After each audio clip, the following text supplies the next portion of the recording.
Tunaona Yesu Kristo tokea akiwa na umri wa miaka 12 alianza kutafuta habari zilizoandikwa kuhusiana na yeye mwenyewe. Alianza kutafuta yale mapenzi ya Mungu yalipaswa yatimizwe na yeye mwenyewe, Emmanuel, Yesu akiwa katika mwili wa kibinadamu.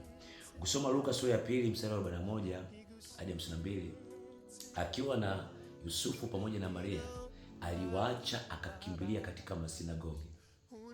Alikimbilia kusikiliza kutoka kwa scribes au waandishi na Mafarisayo kile ambacho walikuwa wanakizungumza, wanakijadili katika scriptures, katika maandiko yaliyoandikwa.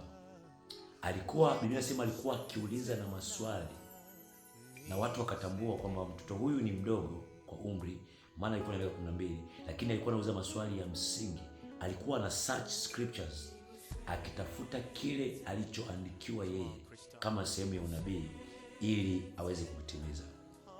Na tunaona Yesu Kristo alitumia muda wa miaka 18 tokea akiwa na miaka 12 hadi akiwa na miaka 30, ndipo alipoanza huduma kuyatimiza yale mapenzi ya Mungu alikusudia yafanye.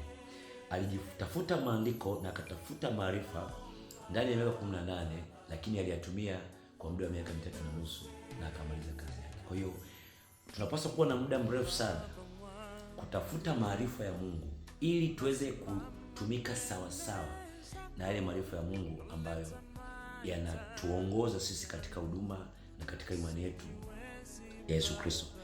Ukisoma Luka sura ya 4 mstari wa 16, Biblia inasema ilikuwa ni desturi ya Yesu Kristo, ilikuwa ni desturi yake ya kuingia katika masinagogi, katika matempo na kusikiliza na kusoma na kujadili habari za maandiko yaliyoandikwa na manabii. Ukiangalia katika kitabu cha Luka sura ya 24 mstari wa 25 hadi 27 na ule mstari wa 45, utaona Yesu Kristo alianza kuanzia Musa na manabii wote, akiwafunulia na kuwaeleza mambo yaliyomhusu yeye mwenyewe. Yesu Kristo alifungua maandiko. Nikisema maandiko katika Biblia na maanisha kitabu cha Mwanzo hadi Malaki. Mwanzo hadi Malaki ndio maandiko yale ya Agano la Kale.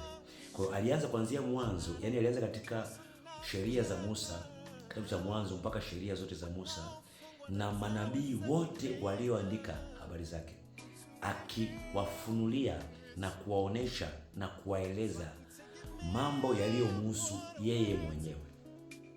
Kwa hiyo tunaposoma Biblia katika Agano la Kale, tunapaswa kutafuta mambo yanayomhusu Yesu Kristo. Maana kuna Biblia, kuna watu wengi wamezungumza. Kuna Biblia shetani ibilisi amezungumza. Kuna Biblia madaras, watu waasi, wanyang'anyi wamezungumza, mapepo yamezungumza. Kuna Biblia wamezungumza watu wa aina mbalimbali. Zipo akili za wanadamu pia ndani ya Biblia, lakini tunapaswa kutafuta ile mindset, ile akili ya Mungu ambayo ilikuwa inazungumza kwa habari ya Yesu Kristo, kwa habari ya neema ya wokovu, kwa habari ya umilele. Tunapaswa kuitafuta hiyo. Kwa Yesu Kristo alipoanza kuanzia Musa na manabii wote, yani kuanzia Mwanzo mpaka kitabu cha Malaki, alikuwa anawaonesha sehemu au habari zinazohusiana na yeye mwenyewe na sio habari nyingine. Kwa hiyo tukiwa kama wafuasi wa Yesu Kristo na watumishi wa Mungu, tunapaswa tunaposoma Biblia tuziweze kuzichambua na kuwaonesha watu habari za Yesu Kristo na sio habari nyingine. Tunajua kwamba kitabu cha Isaya 61 mstari wa 1 na 2 zilikuwa ni sehemu ya habari za Yesu Kristo zilizoandikwa, lakini ilikuwa ni habari ya huduma yake, kwamba atapokuja kuanza huduma nini kitatokea. Ndio maana alipoomba chuo cha nabii Isaya, aliposoma Isaya 61 mstari wa 1 na 2 kwenye kitabu cha Luka sura ya 4 pale mstari wa 17 na 18, tunaona alisoma zile habari zilizoandikiwa kwamba Roho ya Bwana ii juu yangu. Alipomaliza kusoma ile habari aliyoandikiwa, akasema maneno haya ya unabii leo yametimia. Yametimia maskini. Kwa hiyo ule wito mkuu ambao tuliopewa sisi kama kanisa, kama mwili wa Kristo kwenye Mathayo sura 28 mstari wa 19 na 20, wa kuwafanya watu wa mataifa, yani watu wasiomjua Mungu, wasiokuwa na neema kuu, kuwafanya kuwa wanafunzi wa Yesu Kristo kwa kuwafundisha habari. Roho wa Kristo aliko ndani yetu anapaswa kushuhudia habari za huyo Yesu Kristo na sio habari nyingine. Katika Agano Jipya viko vitabu 4 vya Injili: Mathayo, Luka, Marko, Yohana. Zipo pia barua au nyaraka ambazo watumishi wa Mungu waliandika. Mfano, Mtume Petro aliandika kwa nyaraka kwa Timotheo, nyaraka kwa Tito, nyaraka kwa watu mmoja mmoja, lakini pia aliandika nyaraka kwa makanisa, kanisa la Galatia, la Filipi, kanisa la Efeso, Warumi, aliandika pia Korintho, lakini pia mitume ambao walikuwa ni eyewitness pia waliweza kuandika nyaraka, barua kwa mfano kama Petro, wa kwanza Petro na wa pili, waraka kwanza wa Yohana na wa pili, na mtume Yohana pia aliweza kuandika yale ambayo malaika wa Mungu alimtokea akiwa ni sio cha Patmo, ambacho ni kitabu cha Ufunuo.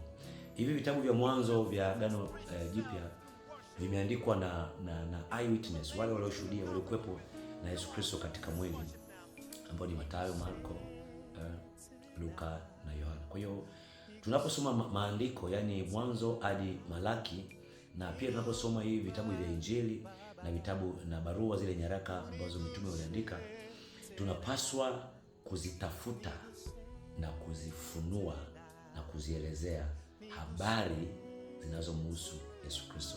Tunapaswa kutumia muda mwingi sana kujifunza na kutafakari habari za Yesu Kristo, ili kazi ya Mungu tunayoifanya, maana kazi ni ya Mungu, huduma ni ya Kristo Yesu. Kwa hiyo namna tunavyotumika na kuhudumia watu na kazi tunayoifanya, tunapaswa kuwa na habari za yule mwenye kazi, tunapaswa kuwa na habari za yule ambaye ameweka huduma ndani yetu.